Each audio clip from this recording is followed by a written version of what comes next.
Okay, today we're talking about leash manners. So I want you to be thinking about what your expectation is when you go out for a walk.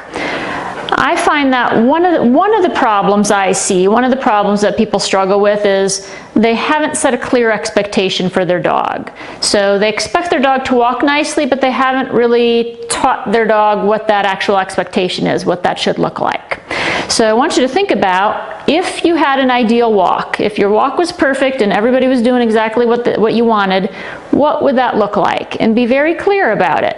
So for example, with my own dogs, if they're on a leash, I expect them to keep slack in the leash. I expect them to stay tuned in with me. I don't mind them checking things out, sniffing things. I want them to explore and have fun, but not at the expense of tuning me out. My dogs are expected, if they're on a leash, they can be in front, behind, beside. I don't care where they are as long as they're slack in the leash. I may use different length leashes. I might use a 6-foot leash, I might use an 8-foot leash, I might use a 10-foot line, I might use a 20-foot line. Depending on where we are and what we're working on, I have different leashes that I use. But regardless of when I switch up to an 8-foot leash or a 20-foot line, they understand exactly how much room they have to move, and they can move around that as much as they want, as long as they're staying tuned in and keeping a loose leash and being responsive to me. Now, my walks mostly are off leash with my dogs. I still expect the same thing, other than I don't need slack in the leash because there is no leash. I still expect them to stay tuned in. I expect them to connect with me. I expect them to voluntarily connect with me, not just when I ask for it. So if I ask for them to wait or come or anything like that, I want that to happen out on a walk, whether they're on or off leash.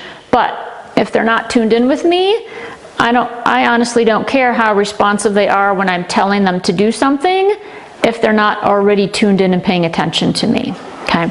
So on a leash, part of showing that they're tuned in is keeping slack in the leash. If there's no tension on that line, that actually is an indication that they're paying attention to where I am and they're moving with me.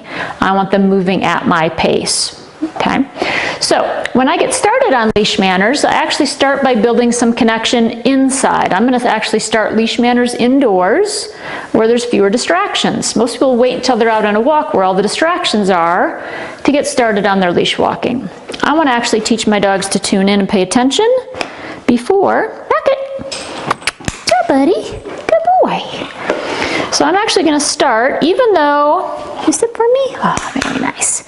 Even though for my dogs, I don't care where they are on that leash as long as they're slack in it, I start with what I call ground zero, or my kind of default, which for me is the left side. So we've got Rocket here today. He's going to demo with me. And one of his big issues is not walking terribly well on leash. He did take his mom down not too long ago trying to chase a bunny. So we're going to be working with him on his leash manners and being able to withstand any distractions and keep a loose leash no matter what. So I'm going to start just by building some value for being at my side. Now, you can pick right or left side, doesn't matter. I choose the left side as my default. Good job, buddy. Good job, buddy. So I'm going to actually just practice a little bit with him finding my left side. There you go. Nice. So notice he's not on a leash yet. We're doing this off leash because we're inside. We don't need a leash yet. I want him starting to learn to tune in with me.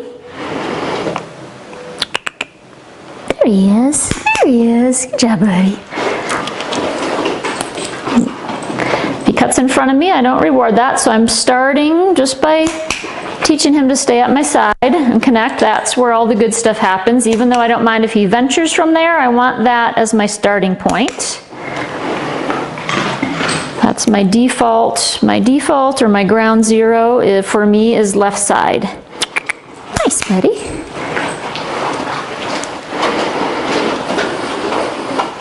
Notice at this point, because he's off leash, he can be wherever he wants, but the only place he's going to get clicked and treated is at my left side. Look at you. Good job, bud. Nice. If he wanders anywhere else, that's fine for right now because we're not outside. He can be anywhere he wants to be.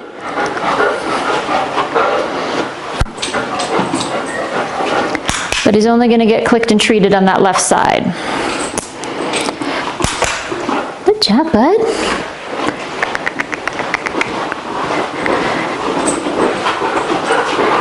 There he is. There he is. What a good boy. What a good boy. Nice job, Rocket.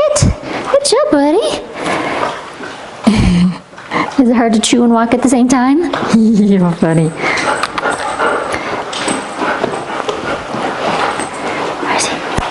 There he is. Good job, bud. Nice. Nice. Oh, nice, buddy. Good job, Rocket. Good job, bud. Oh, what a good boy. What a good boy. Sit. Nice. Okay. Okay. So that's how I start with my own dogs. I've actually started prior to this, I've started working a lot on eye contact. So if you notice, when I'm walking, if I want him on my left side, I'm looking where I want him to show up. I'm not looking at where he is, I'm looking at where I want him to be, because when he shows up there, I'm going to click and reward.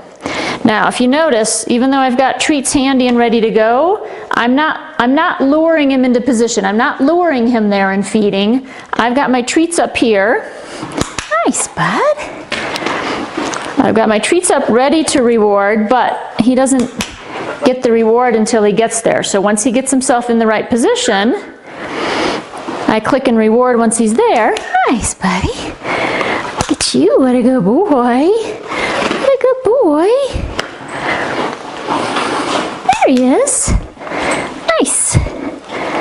Right, don't you win? Good job. Good job, buddy. Oh, where are you going? Where are you going? There you are. Nice. Good job. What a good boy. What a good boy. Very nice. All right, so I'm helping him learn how to stay tuned in and connected with me while we're actually in motion.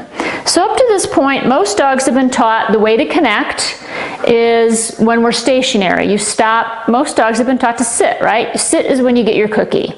Can't be sitting if we're walking. So I want to make sure he's learning how to tune in with me, how to pay attention when I'm actually in motion, which is a very different concept for most dogs. Most dogs haven't had any exposure to that prior to this. They're always taught sit and stay and stationary things that you can't do while you're in motion. So most dogs really, if you look at most dogs out on a walk, even if people are working on leash manners, sit please. Thank you. Good boy. Even if people think they're working on leash manners, what they have a tendency to do is they'll walk with the dog. When they stop, they have them sit. They actually reward when they stop. They have a tendency to reward them stopping and sitting at their side, but when they actually get moving, they're not really reinforcing the dog for moving with them and staying tuned in while they're in motion. What I'm looking for is a dog who can stay connected with me while we're moving, not just connecting when I stop, okay? So the reason I'm doing it inside and off leash is because I want dogs to understand the connections with me, not with the leash. Ultimately, I want the leash to be irrelevant. So from the dog's perspective, I don't want the leash to be the thing that says to the dog, now you have to pay attention, now you have to stay next to me. I want dogs to understand whether there's a leash there or not, that connection should be directly with me. The other reason I start out inside, partly so that I can be off leash and practice that connection without the leash there, but partly because there's too many distractions outside. If I'm trying to get a concept started, I don't want to do it out where all the big distractions are. I want to start where there's very few distractions so we can tune in, and then we switch to the outdoors where there's more stuff going on and we're on leash and learning how to deal with the leash. Okay, so once we get that started inside, then we're going to move outside and work on what happens when we're actually on a leash and we start to pull and things like that. So we're going to move outside next.